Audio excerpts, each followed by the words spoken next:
Dr. Eugene Kemp.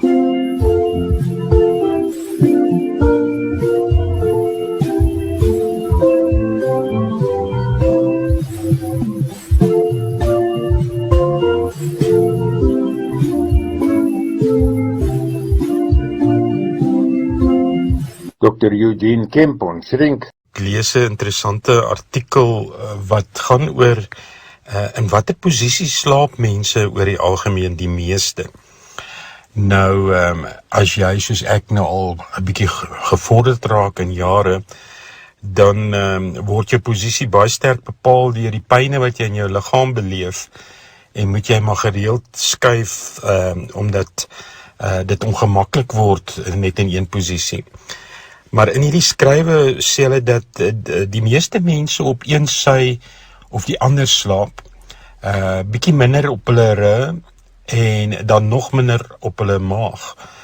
Nou, die sielkundige is nou allerhande verklarings daarvoor en ek is versigtig want ek dink baie het maar net suiwer te doen met die persoon of die individu se voorkeur en soos ek sê, gemak ook. Maar blykbaar sê die slimmes dat dit eintlik goed is om op jou linkersy te slaap. Blykbaar iets te doen met maagsappe wat gemakliker vloei en jou spysvertering wat dan beter is. En dan ook dat dit druk afvat van die hart, blykbaar om een of ander rede. Maar ek dink dat as ek dink aan slaap, is dit vir my tog interessant hoe, ook weer eens met ouderdom, hoeveel van my portiergroep beleef ek nie meer net kan gaan slaap nie, gemaklik kan gaan slaap nie en een of ander hulpmiddel moet gebruik om te kan slaap.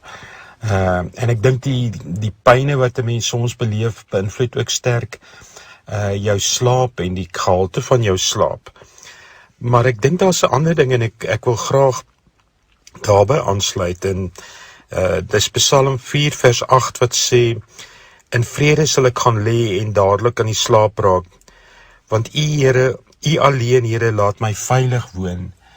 Baie van ons laat toe dat bekommernisse en gebeure van die dag of wat miskien onopgelos is in ons lewens elke aand oorspoel, want wanneer 'n mens rustig word, dan is dit juist daai goed wat na die oppervlakte toe kom. En ek het 'n gewoonte, want ek vind baie keer as ek nie my dag mooi afsluit nie, dan is dit asof die goeters maal in my kop en baie keer wanneer ek net lekker rustig slaap, na die oppervlakte toe kom. So vir my is dit so nodig om af te sluit met gebed en net daardie diep besef en oorgawe aan hom wat verseker dat ek by hom veilig kan wees. Hierdie belofte wat in Psalm 4 vers 8 ook daar is, want U alleen, Here, laat my veilig woon. En baie keer, baie mense of baie slimmes praat van 'n sogenaamde worry jar, of 'n skryfblok wat jy langs jou bed moet hê, en as iets opkom, skryf dit neer en dan besluit jy net, maak jy 'n wilsbesluit dat jy môreoggend of môre daarna sal kyk, en baie keer is dit tog asof daai goed sommer net deur die nag self opgelos word en vervaag.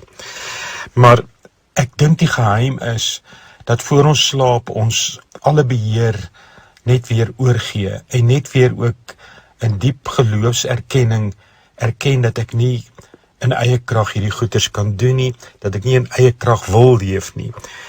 En alles in God se hande plaas en dan, ek noem dit 'n geloofsrus en 'n lekker slaap kan verseker. Jy kan hierdie gedeelte weer gaan lees op my Facebook bladsy Eugene Kemp /shrink, of jy kan vir my skryf eugenekemp@me.com.